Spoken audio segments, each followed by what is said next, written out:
Bulan April 2025 ini, Indonesia kembali dirundung duka. Rentetan bencana alam datang silih berganti menghantam berbagai wilayah di tanah air. Banjir bandang, longsor yang mematikan, hingga kebakaran hutan dan pemukiman, menyisakan kerusakan dan kepedihan bagi saudara-saudara kita. Bencana alam seolah menjadi tamu tak diundang yang selalu datang di saat yang tak terduga, meninggalkan luka dan kepedihan bagi mereka yang terdampak. Di tengah situasi ini, penting bagi kita untuk tidak hanya menjadi penonton. Lewat video ini, kita akan mengupas tuntas fakta-fakta di balik rentetan bencana yang terjadi di bulan April 2025. Simak informasi lengkapnya, mulai dari kronologi kejadian, jumlah korban, hingga upaya penanggulangan yang dilakukan. Mari bersama kita tingkatkan kepedulian dan ulurkan bantuan bagi saudara kita yang terdampak bencana. Keindahan alam kawasan wisata Watu Ondo, Mojokerto, Jawa Timur, mendadak berubah menjadi petaka. Tanah longsor yang menimbun 2 unit mobil dan 1 sepeda motor yang sedang melintas. Sebanyak 10 orang dinyatakan meninggal dunia dalam peristiwa nahas ini. Proses evakuasi berlangsung dramatis dan penuh haru. Tim SAR gabungan harus berjibaku dengan medan yang terjal dan cuaca yang buruk. Hujan deras yang mengguyur lokasi kejadian membuat tanah semakin labil dan menyulitkan proses evakuasi. Peristiwa ini menjadi pengingat bagi kita semua akan pentingnya kewaspadaan saat berwisata, terutama di musim hujan. Pemerintah daerah didesak untuk segera melakukan mitigasi bencana di kawasan wisata rawan longsor. Hujan deras yang mengguyur wilayah Muara Enim, Sumatera Selatan, menyebabkan Sungai Manao meluap. Akibatnya, 93 rumah warga disebutkan daerah terdampak terendam banjir. Ketinggian air mencapai ketinggian. Di Blora, Jawa Tengah, banjir merendam sedikitnya 468 rumah warga. Banjir terjadi setelah hujan deras mengguyur wilayah tersebut selama beberapa jam. Warga yang rumahnya terendam terpaksa mengungsi ke tempat yang lebih aman. Badan Nasional Penanggulangan BNPB mengimbau masyarakat untuk selalu waspada dan memantau informasi terkini terkait potensi bencana. BNPB juga menyediakan aplikasi InRisk yang dapat diunduh secara gratis untuk memantau potensi bencana di sekitar. Pemerintah daerah diharapkan segera menyalurkan bantuan kepada para korban banjir.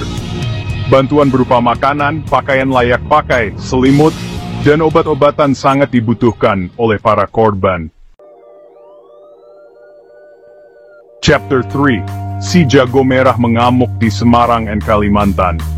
3 kasus kebakaran terjadi di kota Semarang dalam kurun waktu 2 hari. Kalimantan Tengah, kebakaran hutan dan lahan, atau karhutla, kembali terjadi. Asap tebal akibat kebakaran mengganggu aktivitas warga dan membahayakan kesehatan. Dugaan sementara, kebakaran di Semarang disebabkan oleh arus pendek listrik dan kelalaian warga. Sementara kebakaran hutan dan lahan di Kalimantan Tengah diduga dipicu oleh faktor alam dan aktivitas pembukaan lahan dengan cara dibakar. Pemerintah daerah dan instansi terkait diimbau untuk meningkatkan sosialisasi dan pengawasan guna mencegah terjadinya kebakaran. Masyarakat juga diimbau untuk selalu waspada dan berhati-hati dalam menggunakan listrik, serta tidak melakukan pembakaran lahan. Chapter 4. Indonesia, peringkat kedua negara paling rawan bencana. Berdasarkan data Badan Nasional Penanggulangan Bencana atau BNPB, sejak Januari hingga April 2025, Indonesia telah dilanda 641 bencana. Banjir menjadi bencana yang paling sering terjadi, yaitu sebanyak 441 kasus. Disusul kemudian longsor dan cuaca ekstrem. World Risk Index 2025 mencatat Indonesia sebagai negara kedua paling rawan bencana di dunia setelah Filipina. Hal ini menunjukkan bahwa Indonesia memiliki tingkat risiko bencana yang sangat tinggi. Faktor alam dan faktor manusia menjadi pemicu utama tingginya angka bencana di Indonesia. Perubahan iklim global, degradasi lingkungan, dan rendahnya kesadaran masyarakat terhadap mitigasi bencana menjadi pekerjaan rumah bersama yang harus segera diselesaikan. Pemerintah, masyarakat, dan seluruh stakeholder terkait harus bersinergi untuk memperkuat sistem mitigasi bencana di Indonesia. Peningkatan infrastruktur, penegakan hukum, dan edukasi kepada masyarakat menjadi kunci untuk meminimalisir risiko bencana. Chapter 5. Waspada dan Siaga Bencana.